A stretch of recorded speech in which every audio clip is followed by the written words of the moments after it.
Hi guys, James back again with another list. I felt motivated, so I figured why not? I'll do the other list I had ready to go. So, without further ado, this is the top 10 action comedies. So, we will start off with number 10. Number 10 is a film from 2014, and it's called Dead Snow 2 Red vs. Dead. Now, this is a sequel to the original film Dead Snow, which I had on way back. It was either on my top 10 zombie films or films you never heard of, I think. And it's directed by Tommy Wirkola, who had done the original as well, and also did Hansel and Gretel Witch Hunters. And this one deals with, spoiler alert, the one guy who survived Dead Snow and ended up losing most of one of his arms.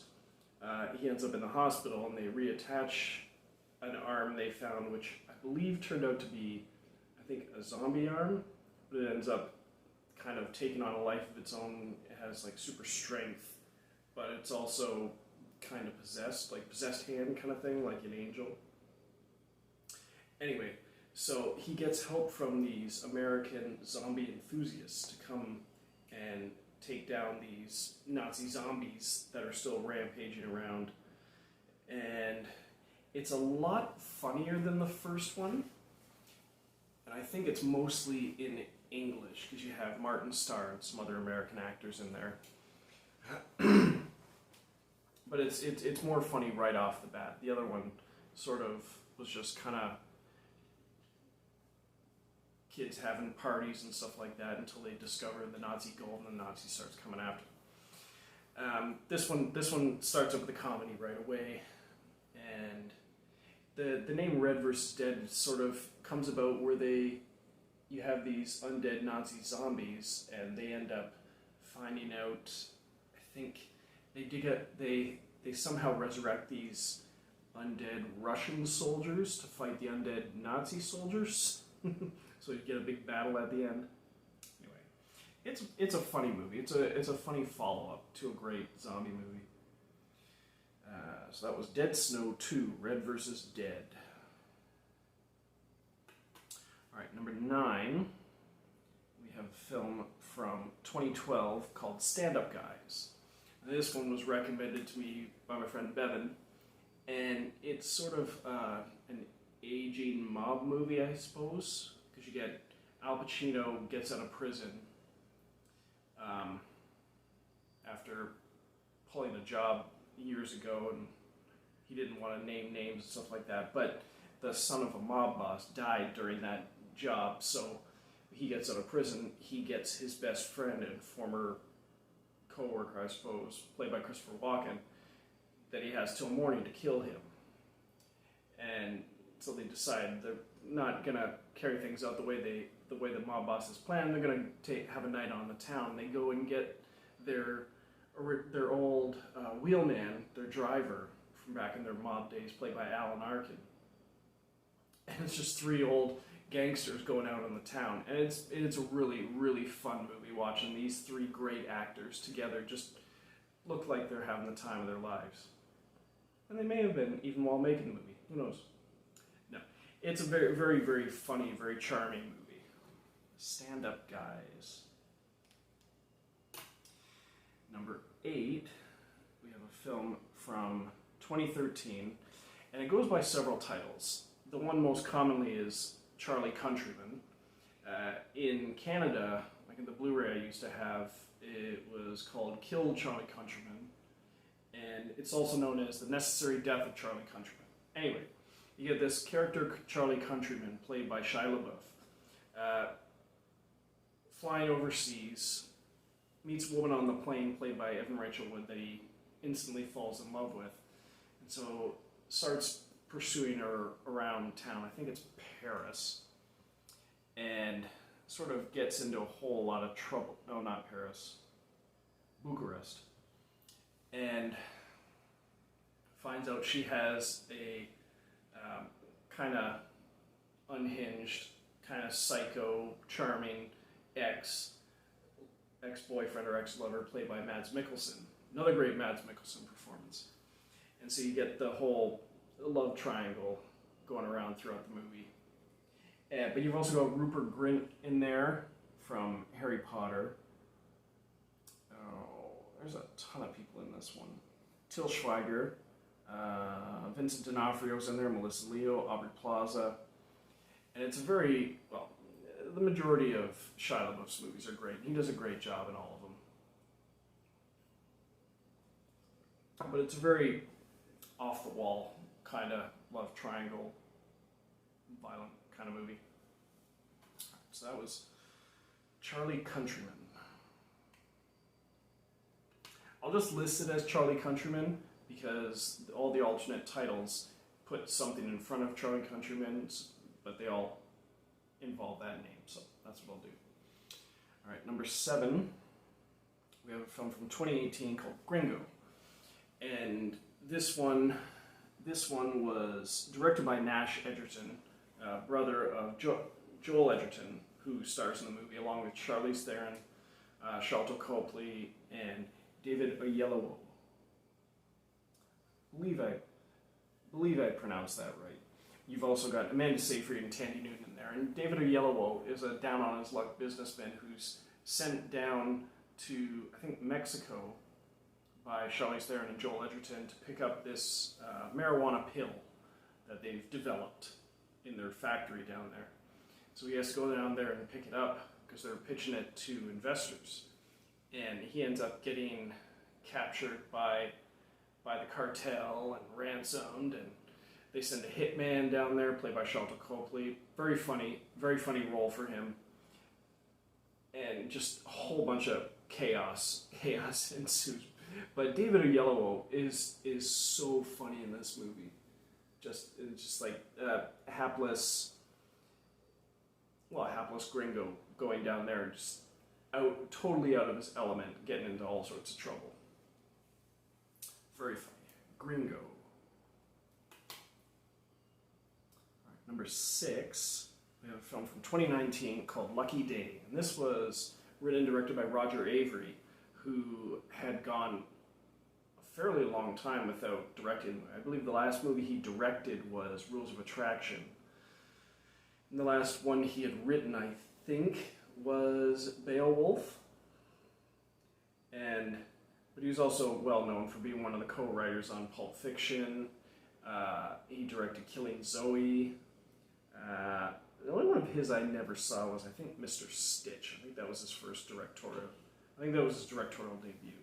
Anyway, this one you have Luke Bracey, Nina Dobrev, Crispin Glover, Clifton Collins Jr. You get Luke Bracey gets out of prison and reunites with his wife Nina Dobrev. And one of his last jobs, another one, where he, sort of like stand-up guys, where the job that sent him to prison, Crispin Glover, who plays a hitman who thinks he's French, has a pretty good French accent, I suppose.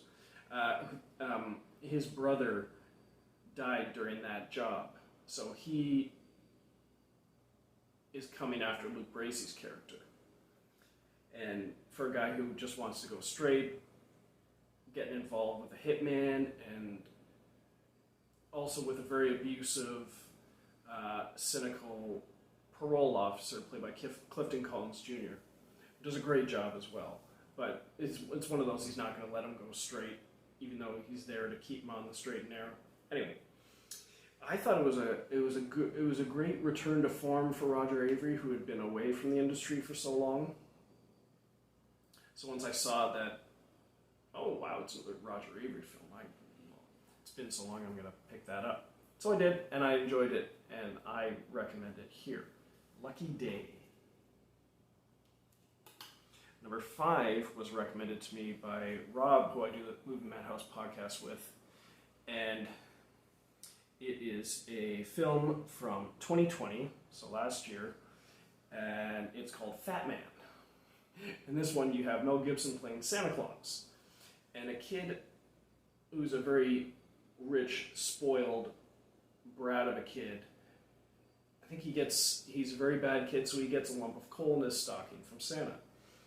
And so, because he's a rich, spoiled, little entitled kid, he contacts a hitman played by Walton Goggins and puts out a hit on Santa. Well, Santa is not the typical jolly old elf that you think he is. He is a well-trained, well-armed, not a soldier of fortune, but he's not someone to be trifled with. And goes by all the traditional tropes that Santa has, but he also, you don't want to screw with this guy. And so the people that, all the hitmen, people that go after Santa don't fare very well. Now you've also got, you have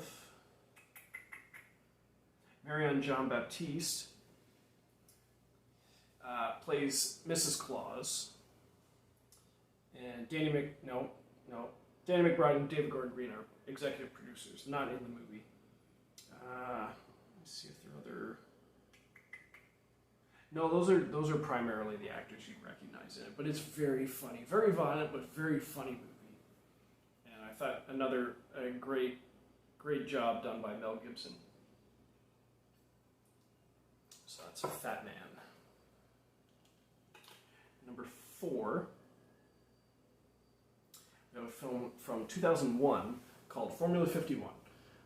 Also, maybe in other countries, or formerly known as the 51st State. That's what it was known as when I first read about it in Maxim magazine. It's another one I saw the preview, but it was listed as the 51st State, and they ended up changing the title to Formula 51.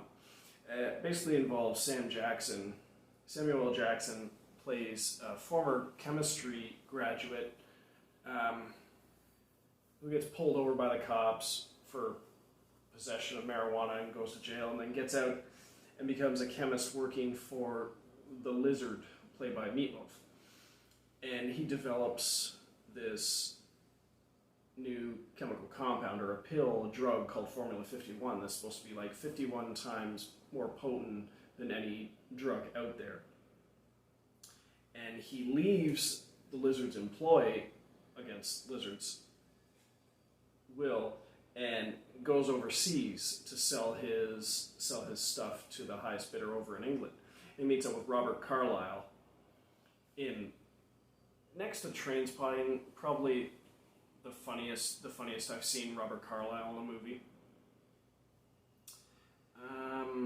Who's there to escort him to this big drug deal that they're gonna go to. We see Emily Mortimer is in there as a hit woman, and Robert Carlyle's actually ex-girlfriend. Excuse me. Rice Ifans as an arms dealer. You got Sean Pertwee in there.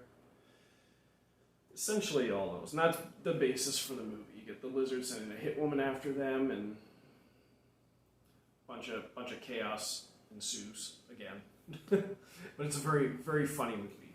The back and forth between Samuel Jackson, the American, and Robert Carlyle, the Scotsman. They're in England doing all this stuff. Very, very funny. Formula 51. Okay.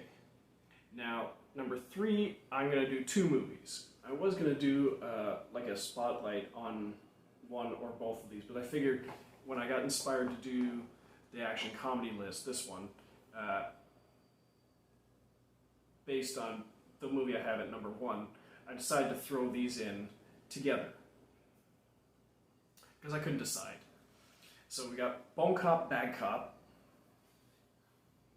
and Bonk Bag Cop 2. Now, Bonk Bag Cop is from 2006, Canadian film starring Patrick Ward and Colm Feore as sort of like a cop from Ottawa meeting up with a cop from Quebec because a body is found literally on the sign that says the border between Ontario and Quebec. And so they're tasked with finding out who is going around. There's a killer in a goalie mask going around killing prominent figures in the hockey industry, in the sport of hockey. They have to find out why. And it's very funny watching these two.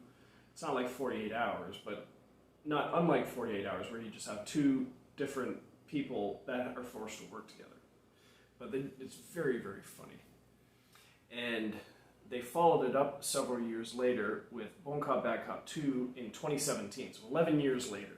So you get Colm Feore and Patrick Ward back together, different director, but same team, and they are tracking an Italian car theft ring, I believe.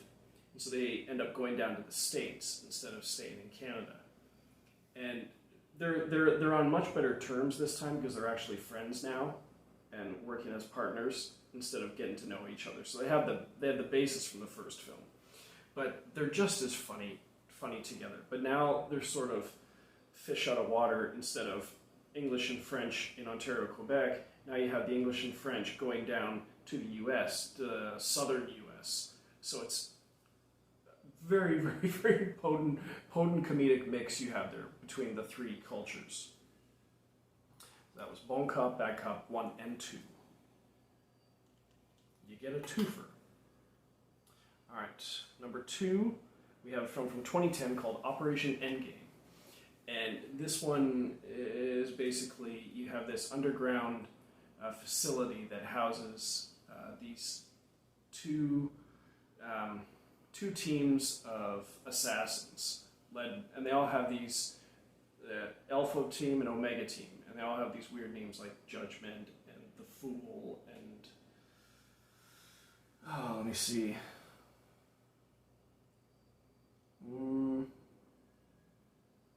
High Priestess. Their boss is called the Devil, and they work in a place called the Factory. Anyway, basically the boss gets killed, and it triggers the Operation Endgame, where a bomb's going to go off, and all these two assassins teams pitted against each other start killing each other, their counterparts, as you were. But the cast in this movie is hilarious. You have Joe Anderson, Odette Yusman, Adam Scott, Zach Galifianakis, Emily DeRavin, Maggie Q, Ving Rhames, Ellen Barkin, Bob Odenkirk, Rob Corddry, Brandon T. Jackson, and Jeffrey Tambor. And Rob Corddry is the funniest one in the movie, but everyone pulls their own weight. It is such a funny action movie. I can't recommend this one enough. Operation Endgame. Now, number 1, and the reason I was inspired to make this list, was one I had heard about a few years ago and forgotten about, and then found another one I found on Google Play, and it's from 2017, and it's called Killing Gunther. And this one basically, it was written and directed by Taron Killam from Saturday Night Live fame, and he also stars in it, and he basically assembles his own team of assassins. He's an assassin himself. Assembles his own team of assassins, all to go after the world's greatest assassin, Gunther, played by Arnold Schwarzenegger. And you have, so it's Taron Killam, Bobby Moynihan, Aaron Yu, some of the other actors you might recognize, but the names wouldn't sound that familiar. And Taron Killam has his own beef against Gunther because he stole his girlfriend, played by Colby Smulders from the MCU and How I Met Your Mother. Stole his girlfriend, but all the other assassins are aware of Gunther, and they're going all over the place trying to track him and kill him, and he keeps picking off. You never see him until 3/4 of the way through the movie. It's like a shadowy figure, and he keeps picking them off one by one because he's the world's greatest assassin. Until they finally come face to face, and I was so impressed by this movie. It is so damn funny, and especially with Arnold Schwarzenegger, who has this weird kind of, not a mohawk, but like shaved along the sides, and the hair is kind of waving over to the side, and he's just like a very charming, fun-loving kind of killer. And they end up in his house, and he ends up revealing himself like, welcome to my home, and you really need to see it. But it's all, they decide to film it as a documentary. They hire their own camera crew to document the whole process. So it's like a mockumentary, and that's following the assassins trying to take out one assassin. There's like 8 of them against one. Anyway, So, there's a reason it's number one on the list, because it was the most fun I had out of all these movies. Not by much, but I put it at number one, because I thought it was the best on this list. And I hope you enjoy it too if you check it out. It's called Killing Gunther. Alright, well, I hope you enjoyed this list as well. I had a lot of fun making it, and I was motivated to make it tonight, and glad I did. So, like, comment, subscribe, suggestions, whatever. I'll see you next time. Toodles.